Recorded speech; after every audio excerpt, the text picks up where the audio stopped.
What's going on, guys, and welcome to another spoiler recap here at Big Gold Belt Media. Today, we're going to talk about The Boys Season 4, Episode 4, which is titled Wisdom of the Ages, which is premiering Thursday, June 20th, only on Prime. I'm Cam. We've got, let me make sure I point the right way. We got Nadia right over here, Gotham Geek Girl, as well as Mike, Jedi Mike. Thank you for joining us here in our spoiler recap. So this episode was, I would say there's a lot to unpack, to be honest with you. I mean, we all obviously, like Nadia said, we took notes because there's a lot to talk about in this episode. There are a couple characters that we didn't see that I was surprised that we didn't get to see in this one. Like, for example, where is Ryan at right now? Does anybody know where? I didn't see anything about Ryan at all in this whole entire episode. So it felt like we were missing a character in this one. But this one actually starts out where picking it back up at the end of episode 3, where Homelander is having the conversation with his inner selves inside the mirror and talking about, I have to go back home, I have to go back where it starts. And he does exactly that. And he returns back to the lab where he was tested and worked on. And we basically get a 45-minute torture session for what I saw. What did you guys think of those scenes where we were seeing Homelander kind of just nitpicking at little, well, I wouldn't say little things, but traumatic things that he was experiencing? Nadia, you can go first. Yeah, for me, I feel like I like how the show is kind of giving us an explanation. It's not a redemption. Like Anthony Starr even mentioned that yesterday. I got to attend the Q&A. Like he even kind of mentioned like there's no redemption to Homelander. He is a POS. But like I like that at least this episode, it kind of explores a little bit of his trauma. And we kind of see like this was his entire life. He wasn't like a lot of the other soups that like maybe started getting their powers as a teenager or like later on, like literally since birth, this was in his blood, in his system. And like they kind of explored like his need for love and like wanting to be accepted. So like we'll get into it a little more later with the scene with Barbara, but basically like Homelander has always had a lot of issues. Like even like in the first season, we kind of saw the whole thing with the milk experience with, I forgot her name at the moment, but he's like a child in a man's body. Like he's never really fully developed like mentally. And I don't know, I feel like this episode kind of explored a little bit of his trauma, and we see a lot of his sickness, how disgusting and terrible and horrible he is. He's a menace. He's a monster. Yeah, definitely. Yeah, Mike, what about you? What did you feel about it? Again, I think that some people, the criticisms from the first 3 episodes, like saying, hey, isn't the flavor of The Boys, kind of dwindling right now, compared to the hype of the last 3 seasons and stuff. But no, this episode definitely reminds you why you love The Boys. It's not just face value, just superhero content and shock value. This really just deconstructing these characters in a way that really been asking for from 2 other main superhero properties, which we felt like with this show they took that to the extreme in many ways, right? But with this was like, again, it's saying not the fact that you're feeling sympathy for Homelander, because I guess yes, he is a child, a byproduct of the environment and the corporation of Vought. They didn't choose to be this, but again, he is a monster. But you have to understand, like, where the monster created, it wasn't always this, right? So, and even then, for ourselves as people, as we get older, we also, there's like unforgiveness trauma, childhood trauma, obviously, that kind of form us to who we are, and how we deal with that, either forgiveness, i.e. healing, or just going back and giving payback and revenge for people that actually abuse you.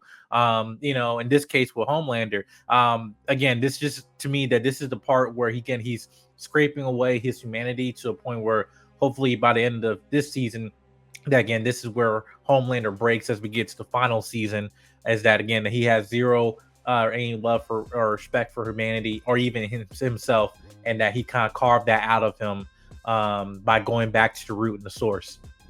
Yeah. That honestly makes sense. And speaking of, I guess, healing, right? I mean, we get to see in the next scene where, excuse me, Hughie is kind of getting the final news about his dad's condition right now. And, his dad is basically on his, latter stages of life right now. And Hughie's trying to figure out a plan, right? I mean, he's got to do something. And I guess the only thing he can think of is, we got to get some V, which everyone knows at this point is that there are crazy side effects to using compound V. So he does reach out to a source that we're going to talk about a little bit later on, that we're actually surprised that he decided to, I guess, call a truce with, right? I mean, at this point. But we also get to see that Starlight is actually been working with the Secretary of Defense, Robert Singer, on the anti-soup bill. She's willing to put herself forward. She even said something about, oh, I want to get a new suit, right? I'll even jump out there and get a new suit as well, which I would have loved to see. But now, after seeing this show, I don't think we're going to be seeing a Starlight suit anymore. It just, you know, the reputation of Starlight is slowly, well, I would say quickly decreasing. As we saw that Vought is basically in a kill order to take down Starlight. Did you know the Deep could sing? Did any of you guys know the Deep could sing at this point? I guess they all had media training, so I guess when they're doing all these functions and stuff like that, you know, A-Train can probably dance and stuff. That's true. That's whatever, true.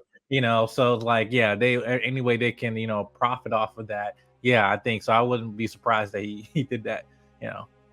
Yeah, I was surprised there was I mean, it seemed like it reminded me of like a telethon, right? Like when there's a natural disaster, Yeah. and everybody's like on TV and they're calling in, they're like, yeah, I want to support, you know. And that's what it felt like. They were just doing a telethon to ruin the reputation of Starlight. We even got to see a couple cameos. We got to see it wasn't a cameo, but I would say a picture of Will Ferrell's back once again, right? We knew it was Will Ferrell because they were trying to I guess do like a commercial role in this telethon for the A-Train story, right? Which is completely fabricated from what we know about A-Train. And then we also got to see Gen V, right? All the characters we saw from Gen V. And we got to see Tech like Knight. it was like a Dateline special. Oh yeah, Tech Knight, right? Yeah. It's like, it reminds me of Dateline. And we know Tech Knight from being in this weird relationship with Ashley at this point. So it goes to all the relationships that we see developing on this show. What do you guys think of the relationship between Frenchie and Colin? Does it seem like there's really any chemistry there, or does it just seem like straight lust? Mike, I'm gonna go with you first. Sorry, I'm getting my sides mixed up. Okay, with this, because I have some different feelings with that whole thing with Frenchie, and that, yeah, I guess it's not really in terms of ex-lovers, but like in addicts in the in their habitat and stuff like that, and again they form relationships, trauma bonding, right, all of that and stuff. So I get that. Now when it came to him finding out that, oh yeah, Frenchie was the one that deleted his family and everything, and actually remembered the markings on his ankles, and I'm like, I'm sorry, I don't know how you can be physically intimate with somebody and not know, oh, they have markings of the person that my entire family. Like, I'm just saying, I know every inch of my wife. You mean I'm not gonna come on. Yeah. that was a nitpick for me. But aside from that, again, I just think it's really the trauma bonding and also the self-deprecation. I think a lot of times when people just feel have a sense of guilt and shame on themselves, which shame, I feel, is definitely that feeling is spread a lot through many different characters in this episode. But yeah, I feel like with that relationship, I think it's kind of given to not being honest, living a false sense of self, but also not being, again, honest with yourself. And in sense of knowing, hey, listen, I can't continue on this relationship because I'm hiding something, but at the same time, this is a part of me and part of my past, and I have to acknowledge it. Right. Yeah. I mean, it makes sense. Nadia, what do you think? Do you think there's going to be a happy ending for Frenchie and Colin, or it's kind of gotta get weird? Yeah, Mike hit it right on the nose. Basically, Frenchie's kind of experiencing like a lot of trauma, trying to like erase his past and trying to move on and create like a fake identity kind of thing. Even like the situation like with Mariko, like they clearly have love for each other, but I think they both know like their situations, they could never actually have a relationship. So she's super open to him being with Colin, and she kind of sees that Colin maybe brings a different side to Frenchie, like a loving, passionate, caring side, which isn't usually something we see with Frenchie. So I think Colin is good for him in that sense, but the reality is that he wasn't honest with Colin. It was kind of like he wants to protect him because of his guilt. Like he wants to be there for Colin because of his guilt. So essentially that he actually knows the truth now. I really don't know if there's a way they can get past that. That's a different kind of drama and trauma. Like, definitely something I don't think any of us have dealt with. So I'm not sure what level of forgiveness that would actually take at this point. But we get to see that Starlight is still trying to build her reputation, right? Of course, Vought is on a kill order trying to take her down through this telethon. And we have to recruit someone, or the team has to recruit someone that they've already recently kicked off the team, and now they're putting them right back on. Butcher is back, right? I mean, he really didn't go anywhere, to be honest with you. It was a very short hiatus, maybe like one episode, and now he's back on the team. Even though he's dealing with all these different things going on with his own health dilemmas due to him using Compound V, he's back and he's trying to get results to basically dig up some dirt about Firecracker. They find a way to sneak back onto, I guess you could say, the Vought compound, or the area where they're shooting, and they actually bump into Firecracker, which is not the best way to meet her. She's all over the place. But him and Mother's Milk basically try to, dig up dirt about her, and they found out that she actually was in a relationship, or she had sexual relations with a 15-year-old boy when she was 28, I think she was like 28, I think they said. And it was some weird summer camp type fling, right? I don't know what the excuse was for it. And they say, you know what, give us up the information and everything you know about Sister Sage, who was the mastermind of this whole entire diabolical plan. And she decides not to, and she tweets it herself. They were going to send out a tweet about it, right? She tweets it herself. And then she decides to go on stage and reveal all the blackmailing information that they had on her. That kind of just foils the whole entire plan of, having the upper hand that Butcher had on her. So in doing so, they just continuously expose more information about Starlight. Do you think there's any way Starlight can even recover from any of this? I mean, they went into crazy detail, even to talk about her medical records and how she recently had an abortion. How do you think that's going to sit? I mean, with the people in that universe. I'm going to go with Nadia first. I feel like the show is constantly staying on top of relevant today's stuff, right? Yeah. Like things that are happening in society right now, social issues, and it's almost frightening. It's like the show can make it funny, like satire type of thing. They also said that they mentioned that they purposely want to try to stay away from it being a parody. But in a sense, it still tackles these social issues. So it is a little frightening in a sense. In the case of Starlight, it's just, they're really just breaking her down. Even the story that we find out what she did to Firecracker as a teenager, that was pretty fucked up. Yeah. So I think we're starting to see her demise and how she's not this perfect bubbly figure that everyone saw her as. And even the stab at that Firecracker took, she was like, I didn't have to sleep my way here. So it's shot after shot after shot at Starfire. And then you know how these conservatives are. So they don't care about children dying in the world, but abortion or women having a choice, they all of a sudden care. So it's just crazy because all of this happened on live TV, and then Starlight beats the living shit out of her on live TV, and Mother's Milk is trying to stop her. So now people are really seeing Starlight as not the public figure that they saw. So I really don't know if she can come back from this. I think Firecracker essentially kind of broke her. And even the Secretary of Defense, Singer, pulled apart from, he's like, I can't be associated with you anymore. So I think she's kind of going to be pulling at strings to stay afloat. Yeah. Mike, what do you think? Do you think there's any way for her to, I guess, redeem herself in the public eye at this point? No, I believe so, because I think it's also it's not. I think a part of it was, yes, it was poster shot at the public in terms of viewing Starlight as this clean, perfect figure and everything like that. But it really was just to break her spirit down, because again, when you break her down, she's your poster child and everything. Now it's okay, I don't even want to be seeing the light of day or anything, and so therefore that Starlight, you basically are dimming her light down. But in terms of the information, for me, it was the shock value. Not yes, to reflame the world, but there's a thing about parodies where it's like, okay, one can be a parody where it's just making it look like stupid, ridiculous, like, spoof like old scary movies and stuff like that. But then there's a difference where, it's making fun of light of something, but also the reality of it is funny because it's true, not because you're trying to make it in some type of derogatory like joke or anything. Because it's the hypocrisy, and then that's the funny thing about it, it's the hypocrisy of it all, right? And the fact of someone and I come from a religious background too, but I'm like, okay, but at the same time hypocritical as well in terms of the community, where it's like, yeah, I did this, but I found the Lord and I forgive my She raped the boy. She raped the little boy. Right. But like, yes, that's literally what but if I'm saying comparing to, it's about comparing sins and all that stuff like that. That's where I feel like that where like I thought that was just funny because like that's basically what a lot of us do in this nation and everything, and just with each other.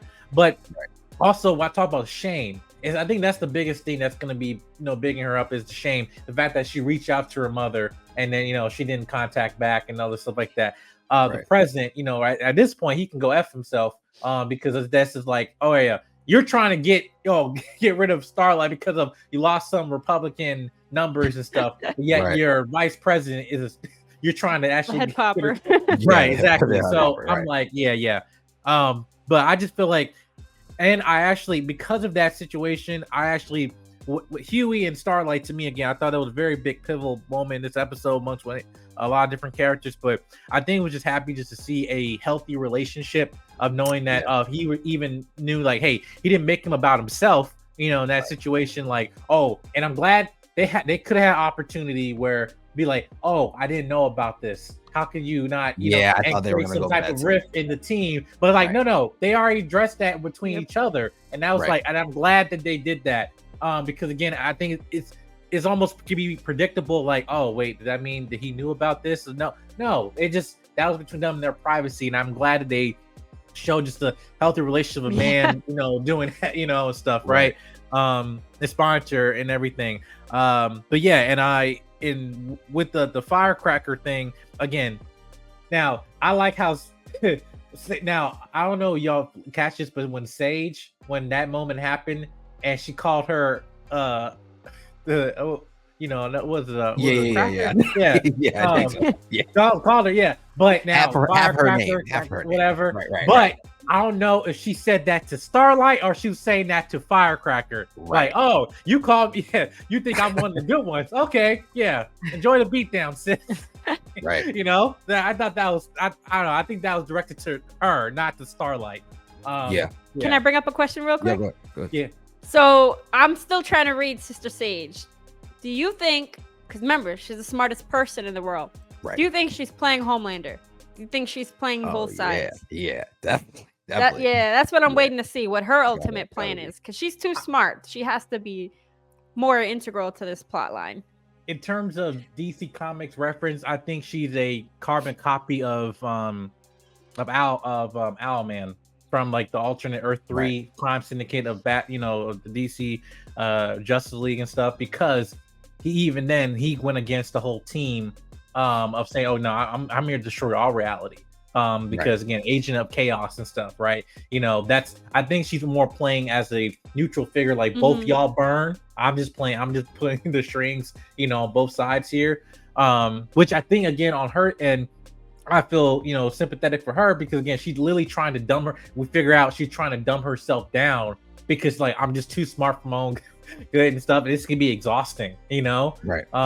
The being this all knowing figure and everything. So, but yeah, I think she definitely. Yeah, I think it's so crazy too, because even you talk about religious backgrounds, we get to see one person that was one of the first religious figures I think on this show, which was Ezekiel, right? Ezekiel's back, stretching his way all through things, and he kind of gets into a run with Frenchie on here. But it's before we got into the Frenchie part, we saw him on stage, right? He was on there bashing Annie, January, right? And he's like going through her name. He's like, January, It's got 9 letters. Throw it upside down. That's 6. Another name that's got 6. That's what she. I'm like, oh, here we go, man. Like, how much do they pay you, bro? I know. I'm like, come on, dude. And it's crazy because it's so much similar to what the spew and the rigor that Firecracker was saying on her smaller YouTube channel. So it's like, okay, all right, they're all trying to jump into the conspiracy things about Annie and how she's demonic and all these things, and really just tear her down, like you said, emotionally, to the point where she's gonna break somebody's nose, which she does. But in light of talking about Ezekiel, we see that Frenchie is sent, like a lab dog, once again, of Butcher, to investigate inside of the trailer of Firecracker. And in doing so, he gets caught by Ezekiel, who tosses him out of the window. I mean, immediately, like it was no contest of a fight. And of course, Butcher goes in, tries to help, and ends up getting strangled by all the parts of Ezekiel. And then we see Butcher black out, right? And then when we come to, Ezekiel is splattered all over the place. Guys, did the Compound V somehow turn Butcher into the Hulk or the Venom of this universe? I gotta know, because he blacks out. He don't know where he is. Nadia, what do you think this power is that he's got now at this point? Interesting that you said Venom, because it seems like he has some kind of symbiote thing. Like a worm we see or something? Right. crawling, like some kind of snake figure crawling in his body. Right. And he's just like drifting off. Like he's having conversations with Becca, like in his head. So I'm like, Venom was a good comparison. Parasite or House? What do you think, Mike? I see now. Okay, I didn't notice till y'all said that. Like, thinking, that Butcher did something. I'm like, no, I thought he just blacked out, and the impact of whatever what Frenchie probably did, because he was also in there. Did something. But then I'm like, wait a minute, we would have seen that, right? Like, either he sticks something up there, whatever. But he was also knocked out. Yep. And then, even then, when Butcher, when he woke up and he was kind of disoriented, like saying what happened, whatever. I think the fact that we had Frenchie knocked out, because he actually, I guess he also knew what happened, whatever, and then he just got hit with impact. I don't know, because I think it'd be interesting. Again, the fact that we had that scene with Hughie saying, "No, I took the Compound V before to heal me, and it didn't work." But I'm like, but did it, or what? Like what, Like what is happening? Like, yeah. Right. So I don't know. And that'd be very interesting if they do something like, oh yeah, he actually is soup and he has this, whatever. Like, yeah, but I didn't realize that you guys mentioned that. Yeah. It was a scene you kind of got to piece together yourself, because it's like, of course, it's those missing pieces in there. But speaking of Hughie, we get to see Hughie and Mirko they meet up with their contact, right? Who we find out is A-Train at this point. And Hughie is in to ask a favor. He's trying to save his dad by any means possible. And like you said, he's already found out at the end of the episode that, Compound V doesn't really work, but they still go on this mission to figure out if they can get it. So they ask A-Train for a favor. A-Train decides to, I guess, let them get the Compound V, but the only way to get it is to get it in the secret stash of Homelander, who would probably demolish A-Train in 2 seconds. In doing so, they get caught up with, I believe was it Rising Sun or the Rising Sun, right? It's like a the light thing. The Rising Light, I think it is. It's like I guess a terrorist group that Mariko used to be a part of, but it seemed like more like a fight club, to be honest with you.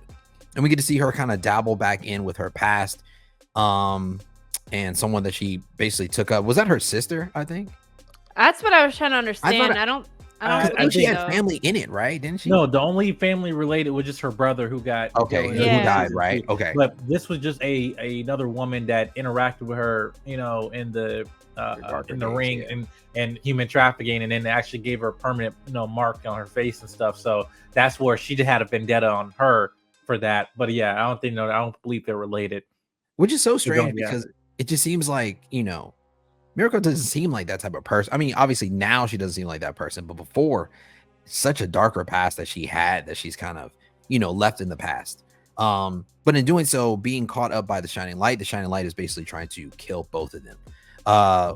we see Mirko turn into MacGyver at this point, right? She like grabs like a drawer, I think, and also like a The switchblade, cutter, the everything. and then she like heals. like- Hughie got hurt his leg. Hurt and used like a school 12-inch ruler to like brace his ankle, and I'm like, damn, I didn't know she had all these skills. Like, what is going on right now? And they eventually make it out, but in doing so, she ends up taking a grenade launcher to the stomach, right? And Hughie ends up, which seemed like his first kill, like his first hand-to-hand combat kill. No, okay, no, all right. His first kill was translucent. Okay, but he seemed so sharp. Well, that was with the bomb, right? Yes. But it wasn't like his first, like, this was like his first, like, I'm like about shank. to cut you up. Yeah, his first shank, right? Because he looked traumatized. Well, it was his first shank, but then when he had superpowers, he still killed some. He was like smushing heads, like, right? Or this was normal kill, I guess. Okay, it was like a normal kill, like a average everyday utensil kill is what it was. Okay, right. Got it. So yeah, we have that.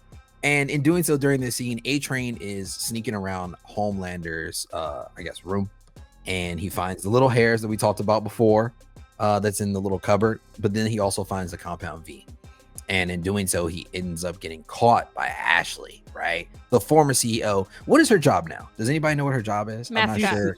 Mascot. Yeah. Oh yeah, she's the mascot. Remember, right. she's terrified. Remember, she was gonna quit, and then she was like, "Nah." Yeah, if he quit, he's probably just gonna kill her. Most likely. Kill her. She knows too much. much. I need a place. Yep. Right. She knows way too much at this point.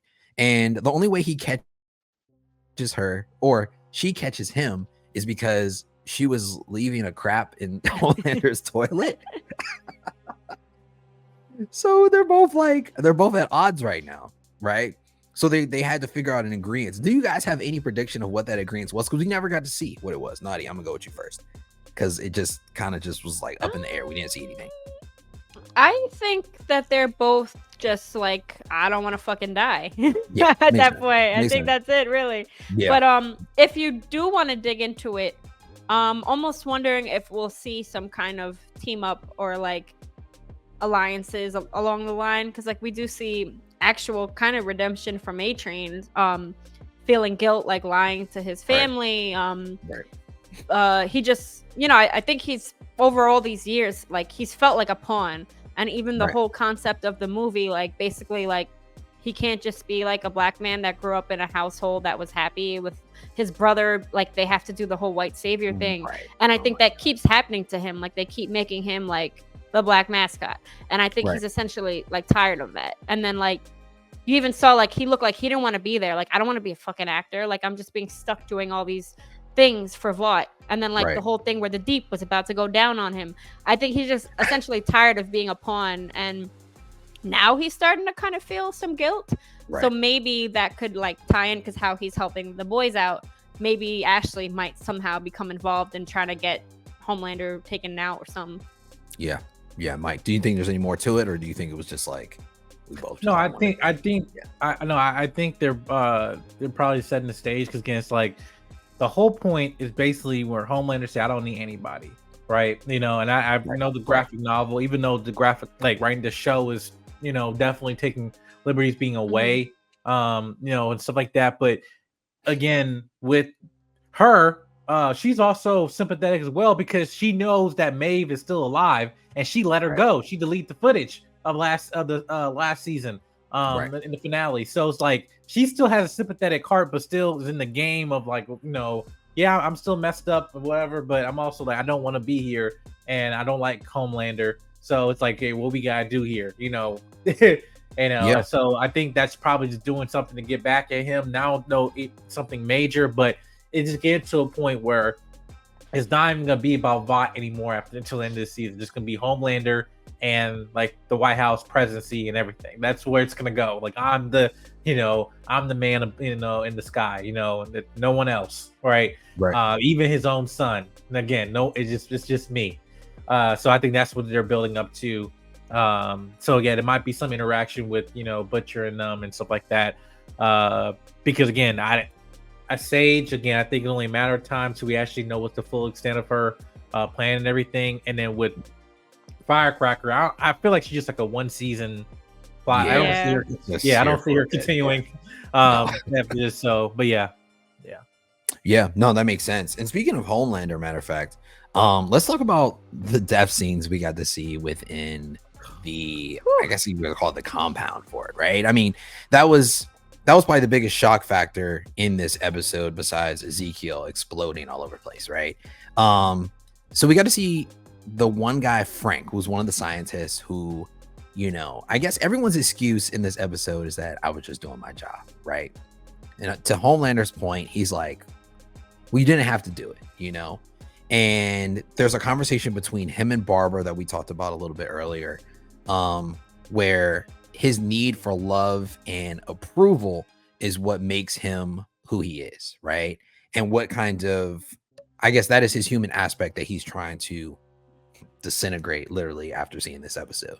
What did you think when you saw he decided to throw Frank in the oven? Mike, I'm gonna go with you first. Again, I think it's retaliation of abuser. And in that situation, and again, it's like, okay, well, I have to get rid of these people who caused me to be the person I am. So now I'm just basically returning that favor of, you know, putting him in there. Because again, he was very meticulous. I could just laser all of you. Like, no, I need to sit and bathe in this. That's the biggest thing. Like, I need to sit and bathe in this, you know, and have this moment and everything. So yeah, him putting him in the oven and everything, like, I was just like, yeah, I was screaming and calling, you know, out and everything. You were just throwing paper balls and stuff like that and having a good time. So yeah, it's just payback. Yeah, Nani, what do you think? Yeah, I guess kind of like we were saying before, it's definitely Homelander's trauma is kind of catching up with him. I think I don't know necessarily how it ties with Ryan, but I think he's trying to groom him essentially to be just like him. Like, he's like, humans are ants, humans are roaches, like humans are nothing. You have feelings, like, oh wait, you were sad, you were crying that you killed a man. Like, he's has no emotion in that sense. So I think just everything is kind of like, I don't know, he's trying to leave a mark. Also, like, his whole plan, whatever he thinks is happening with Sage, I think he's trying to be, like he said, like Caesar or something, you know, his egomaniac is taking over, but he's essentially still like super insecure, like you mentioned before, like the thing in the mirror, he's like 4 personalities, like all like questioning each other. So I think, like it said, like going back home, so now he's kind of like, all right, I'm gonna take all you mother effers out. So he's just kind of torturing them in a sense of how it relates to what happened with him, like the guy, I forgot the squirt. That was pretty dark. Marty. His name was Marty. Yeah, he literally blew Marty's D off, and then he burned Frank. So essentially, he's kind of like replaying the trauma in his head, like brief, like quick, like second flashbacks they showed, like really quick.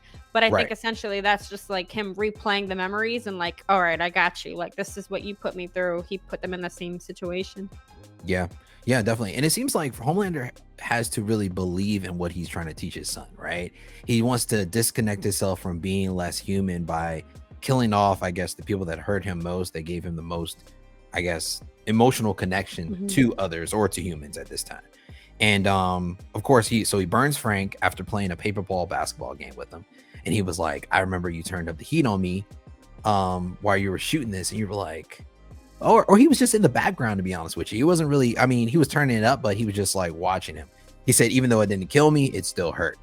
And then to go to your point about Marty, he said, boys will be boys. And Homelander really didn't have much time alone being an adolescent.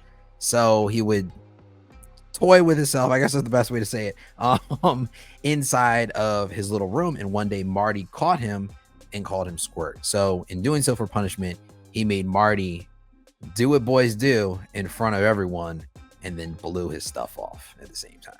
And then Barbara, I feel like Barbara got it easy though, to be honest with you, because Barbara didn't die, right? Did they show? They just showed the room with bodies everywhere. In the room, I thought, right? So I think he killed everyone else. He killed all the scientists in her watch. Yeah, but and then she was just there.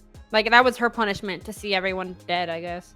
There was a scene in there where she said, hey, I feel like it'd be more comfortable for us to talk inside my office. Do you think she had like a contingency plan in her office though that we never got to see because he was like too smart? What do you think about it? Yeah. Absolutely right. Now I think more probably will come in the future with this, but I kind of was thinking that Deborah, I was waiting for like a mom complex or something like that, Right. and with this and stuff, just waiting like, hey, she took advantage of you when you were a kid, and now you just kind Right. of feel Yeah. like you have this attachment with her, and then that's probably why you let her watch everything, and Mhm. stuff like that. But I don't know, but yeah, I think that with her, she definitely probably had something, whatever. But even then, it probably wouldn't have worked. Right. Right. So, but yeah. Yeah. What do you think, Nadia? Yeah, I think that was kind of it for that scene. I think it was just Right. like punishment for all of them. Maybe we'll see Barbara again. I'm not really sure, but Mhm. I do agree on the office bit that maybe she had something else in mind, or she Yeah. predicted her death, being Right. how Frank and Marty died. Maybe she was like, "Oh shit, like this is what's She gonna was like, happen. yeah, Come it's to all my good. office." I'd rather die in here, my place of harmony. Yeah, that makes sense though. But then we kind of get to peel back and we get to see what is going on in the world of, or in the mind of Sister Sage, right? I think she's just going by Sage now. I don't think she's going by Sister Sage anymore. And she's been given the deep but cold shoulder in this episode after they ate a blooming onion and got busy in the end of episode 3. And he's like, he's kind of like staring at her like, yeah, trying to throw that Riz on her. And she's like, nah, I'm not feeling it. And then they have an alone moment where they're talking, and come to find out, for her to be able to get intimate or to have some type of sexual feelings for someone, she has to lobotomize herself. I think me and Mike were looking at the last episode, and we were looking at the syringe, right? Or we thought it was a syringe on the side that was bloody. And I'm thinking like, oh, is she taking compound V? Or maybe like, she got something else Right. going on. I don't know what this Mhm. is. And then we kind of find out that she has to lobotomize herself because her brain regenerates constantly, which allows her to continuously get smarter and smarter. And the scene where the Deep decides, you know what, I'm going to go ahead and give you a lobotomy, I thought was kind of crazy. What did you guys think about that one? Nadia, I'm going to go with you first. I think essentially it's like, not to say like tapping into like stereotypes, but I think that's part of like her dumbing herself down. Like she was watching like shit reality television, Right. Yeah. eating chicken and like, hey, come fuck me. Like basically, Yeah. whoa, wait, what? That's not Sage at all. So I Right. think that's kind of why that whole weird creepy ass scene, I was trying to figure out like, wait, like in her eye. I was like, ah. Yeah. But Yeah. I think even like you mentioned, like she dissed him later the next episode, and then it's kind of like they're gonna do it again. So I think she just essentially has to dumb herself down to even entertain the idea. Yeah. Yeah. What did you think, Mike? Yeah, I like I said before, I think again it can be exhausting trying being the smartest person in the room, and I think it's the fact that she's been doing it herself, for times and times and everything. That's kind of like it's sad, honestly, but Yeah. but yeah, I think again it kind of gave her a moment of her like everybody has an anchor or a flaw or like Achilles heel, I should say. Right. That all these people, even in terms of the 7. So I think that's just hers. Like, okay, what her being the smartest person, there gotta be something. Yeah, we can probably put a bullet in your head and you die, but like, what else? That's something about you. That Right. And so that's what she does. So it was like, yeah, I think that was just a way to just understanding her more in terms of her own mindset and what she is as a person. But Yeah. It was insane. The way he put it in, and she was like, oh yeah, go. I was like, ew. He was like, yeah, scrape in there. And I'm like, Oh my god. okay, this is kind of wild. But then we get to see Hughie and A-Train. They get to meet back up, right? And A-Train is trying to make good on, I guess, the wrongs that he wrote. And he even said in there, he was like, you're gonna tell me to F off, right? Like, you're not really gonna forgive me. And Hughie kind of has a second thought. He's like, you know what, I am gonna forgive you, or he's somewhat at least shook on it, because he is helping him. He couldn't save his girlfriend that's how this all started, but this hopefully will be able to save his dad. And come to find out, lurking in the shadows is Butcher, like a creep.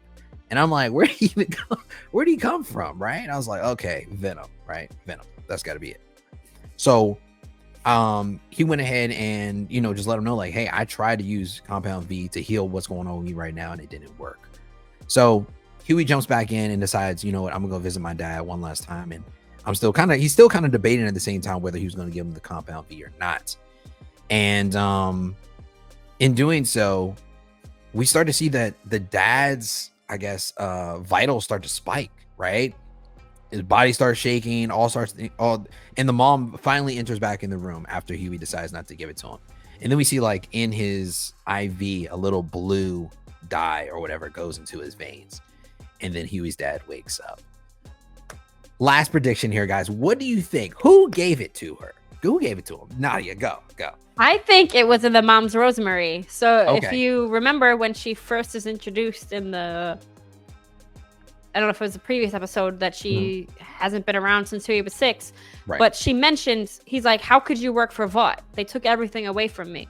So I'm like, oh, somehow she's connected to this. Oh, right. Yeah, that's right. the connection. She got the compound V and she was giving it to him through, I think, her rosemary little stuff. That's crazy. Mike, do you have a prediction as well? No, No, I thought the point, because he was about to give it, and then she enters the room, and then he stops, right? Then then she comforts him. I thought she took it from his pocket, and as he stepped outside and collect himself, and then and then she just put a little bit in there and stuff like that, and she just stood there. I think that's what my prediction. But if she had her own, that's even more like that's different.